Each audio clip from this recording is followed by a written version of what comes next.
안녕하세요. 안전한 투자로 편안한 노후 준비 중경투 TV입니다. 네, 11월 6일 산뜻한 월요일입니다. 비트코인 34,700달러 마이너스 0.5%, 워렌 버핏 3분기 주식 팔고 현금 늘렸다는 소식에 비트코인 하락을 했습니다. 알트코인 시장은 이더리움, 리플, 에이다 플러스로 비트코인 하락에도 잘 나가고 있고요. 솔라나만 알트코인에 주춤하면서 미국 개인들 저평가된 알트코인에 진입이 빠릅니다. 비트코인 도미너스 50% 아래로 떨어졌는데 비트코인 약간 하락 온 것도 있지만 알트코인 상승에 비트코인 도미너스가 내려간 거죠. 작년 FTX 파산 나오고 폭락원 지점이 여기 구간인데 알트코인 시총이 장대 음봉으로 크게 나왔었고요. 안 그래도 작년 5월 루나 사태로 알트코인 다 팔고 시장 떠났는데 FTX 파산까지 2연타로 겹치니까 도저히 알트는 안 된다면서 올해 6월 여기 장대 음봉에서도 SEC에서 코인베이스 소송 제기하면서 폴리곤, 솔라나 등 메인 알트코인들 하락이 컸죠. 하지만 10월부터 솔라나 가격 다시 5만원대 회복하고 SEC 갠슬러 의장 또 코인시장 완화적으로 이야기를 하면서 미국 투심이 이제 돌아오고 있습니다. 전체 알트코인들 핵심 매물대 들고 상승하는데 상승한다고 해도 고점 450빌리언 정도 맥시멈으로 1.5배 정도 더 상승할 수 있는 여력이 있다 보시면 됩니다. 비록 연준이 11월 FOMC에서 긍정적인 시그널을 줬지만 미국 고금리의 소비 약화가 되고 갈수록 개인들 가처분 소득은 줄어들 수밖에 없고요. 비트코인은 기관들이 ETF 호재로 매수를 해도 알트코인은 개인들 가처분 소득으로 구매하는 거라 상승에는 한계가 있다 반드시 생각을 해두셔야 됩니다. 우선 우리 리플 플러스 6% 월요일부터 상승이 좋은데 새로운 호재가 났고요. SEC 의장 리플 CEO 갈링하우스가 11월 6일 DC 핀테크 위크에서 동시에 등판을 합니다. 11월 6일 시작할 때 같이 기조연설할지 아직까지 확정은 나지 않았지만 일반적으로 기조연설은 가장 유명하고 영향력 있는 인물이 연설하고 그 다음으로 영향력 작은 순서대로 진행이 되고요. SEC 게리 갠슬러가 1등으로 기조연설할 가능성이 상당히 높죠. 그 다음 순서로 갈링하우스도 연설할 때 보이는데 SEC 의장과 소송 걸린 리플 CEO가 한 무대에 쓴다는데 큰 의미가 있습니다. 11월 9일 리플 소송 합의냐 내년 1분기 본재판까지 가는지 확인할 수 있는 직전 이벤트라서 이번 핀테크 위크가 리플에게는 의미가 큰 거고요. SEC가 리플 소송 해결을 안 해준다면 이렇게 동시 참석 안 할 가능성이 오히려 높고 갠슬러 의장도 갈링하우스 피해 다닐 가능성이 높죠. 하지만 이번 동시 등판으로 리플 조기 소송 종료에 기대감은 높아졌습니다. 알려지진 않았지만 배후에서 갈링하우스 리플 가격을 끌어올리기 위해서 갠슬러를 초청했을 가능성도 존재를 하고요. 리플이 2010년부터 소송되고 변호사 비용 포함 2억 달러 소송에 사용을 했습니다. 정치인들 로비에도 적지 않은 자금을 소비했을 텐데 바이든 민주당 갠슬러 의장 후원금으로도 흘러 들어갔을 가능성이 있겠죠. 2억 달러가 원화로 2,600억으로 작은 자금도 아니고 더욱이 신생기업 리플에게는 성장을 위한 피 같은 돈입니다. 하지만 코인같이 폭발력 있는 금융회사들은 충분히 복구시킬 수 있는 자금이고 리플처럼 장기간 코인 시총 3인 회사는 소송 문제만 해결이 되면 소송 비용 복구하고도 더 큰 수익을 가져갈 수가 있죠. 작년 파산한 FTX도 바이낸스 창펑차오의 결정타만 아니었다면 최근 같은 코인 상승장에 충분히 복구가 가능합니다. 작년 5월 루나코인 사태로 FTX 메인인 알트코인 시가총액 폭락하고 FTX 거래소 코인 FTT까지 흔들리니까 바이낸스 대량의 FTT 코인 팔면서 결국에는 FTX 파산으로 간 거고요. 바이낸스도 FTX 성장 매우 빨랐기 때문에 코인 시장 하락장에 견제했다 볼 수 있습니다. FTX가 파산되기 전에 FTX의 관점은 선물 투자에 있었습니다. 바이낸스의 성장 모델 그대로 가져오고 샘 뱅크먼은 미국인이니까 정치권 대규모 로비 통해서 FTX에 유리한 쪽으로 코인 선물 마진 투자 법안을 만들었고요. 2012년 10월 비트코인 선물 ETF 승인된 것도 FTX의 영향이 매우 컸습니다. 코인베이스는 올해 들어서 선물 거래 시작은 했지만 이미 롱숏 포지션 코인 ETF 나사 상장이 되었기 때문에 후발주자는 큰 의미가 없고요. 코인베이스가 SC가 나사 최초 상장된 코인 거래소이긴 하지만 코인 산업이 불확실성 많고 새롭게 나오는 서비스도 SC가 빠르게 통과를 안 시켜주는 등 제한이 많습니다. 대신에 FTX는 상장 안 되고 미국 코인 산업의 혁신을 이끌었고요. 그리고 최근 들어서 SEC가 코인 시장 내 분위기가 확실히 달라진 점은 미국 국채금리 상승과 연관성이 매우 높습니다. 11월 FOMC에서 파월 의장 비둘기 발언했고 미국 재무부 옐런 장관도 추가 국채 발행량 줄이면서 미국 10년물 국채금리는 5%에서 4.5%까지 급격히 낮아졌고요. 내년 바이든 대통령 재선을 하려면 대대적으로 시장에 돈 뿌려서 일자리 늘리고 경기를 살려야 하는데 국채금리 상승으로 그렇게 못한 상황입니다. 2000년부터 국채 매수 잘해주던 일본, 중국도 자국 경기 침체로 미국 국채를 못 사주고 있는 입장이고요. 그런데 미국 국채 매입하는 역할을 코인이 해줄 수가 있는데 코인의 역할 세 번째 중 미국 국채 투자통에서 유동성 흡수하는 역할도 갠슬 의장 생각을 하고 있습니다. USDT, USDC 메인 스테이블 코인 운용사는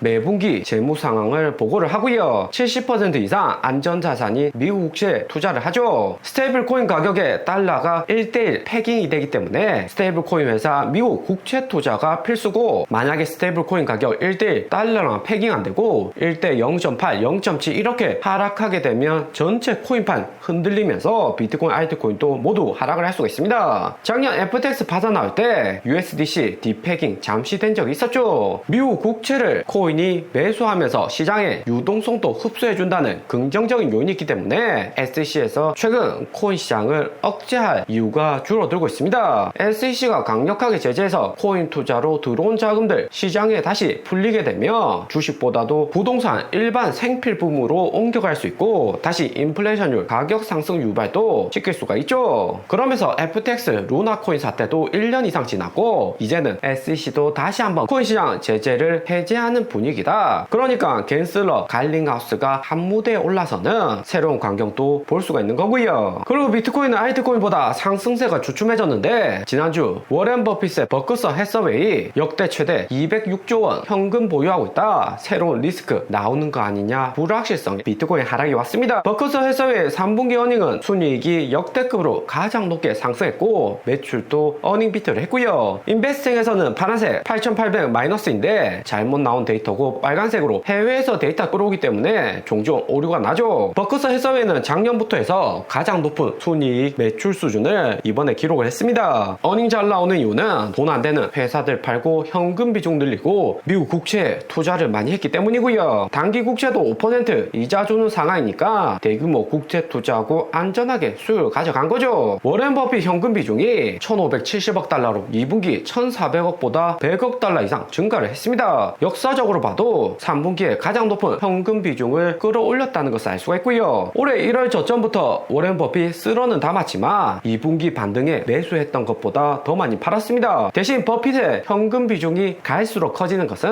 버커서 해서웨이 회사 규모도 커지고 있어서 신규 자금 많이 들어와서 우상향한다 볼 수 있고요. 그리고 워렌 버핏이 꼭 팔았다고 해서 나사 하락 오진 않았습니다. 버커서 해서웨이는 주식 70%, 현금 30% 비중을 계속해서 유지 중이고요. 하지만 연준 5.5% 고금리 장기화될 가능성 여전히 있고 러시아, 이스라엘처럼 약한 고리는 추가적으로 더 터질 수 있다는 워렌 버핏의 생각도 있을 듯 하고요. 초단기 5% 미국 국채 투자하면서 워렌 버핏은 기회를 보고 있습니다. 워렌 버핏 지표를 보면 여전히 과대평가 오버밸류된 상황으로 작년 11월 고점보다는 내려온 상황이지만 여전히 높은 수준입니다. 버핏 지표는 미국 주식시장의 총가치와 GDP의 최신 측정치 비율이고요. 여기 값이 높다는 것은 주식 가치가 너무나 상승해 있다는 것을 의미를 합니다. 워렌 버핏 3분기 포트폴리오 변동치는 2주 있다가 모두 발표되지만 지금까지 나온 데이터만 봐서는 옥시덴탈 정유주 추가 매수했고 3분기 HP는 비중 축소를 했습니다. 컴퓨터 판매하고 프린터 대여해준 회사인데 마이너스 19% 확실히 줄였다는 것을 알 수가 있고요. 버핏이 한번 팔기 시작하면 결국에 다 팔 가능성이 높아서 주가도 보통 주춤하죠. 그러면서 3분기에도 애플, 뱅크 오브 아메리카, 아멕스, 코카콜라 등 버핏의 대표 종목은 추가 매수가 없었고요. 아직까지는 매력적인 가격으로 내려오지 않았다는 의미죠. 오늘의 영상은 여기까지입니다. 좀 더 디테일한 투자 정보가 필요하신 분들은 커뮤니티로도 자료가 공유되니까 멤버십 가입과 구독 부탁드립니다. 감사합니다.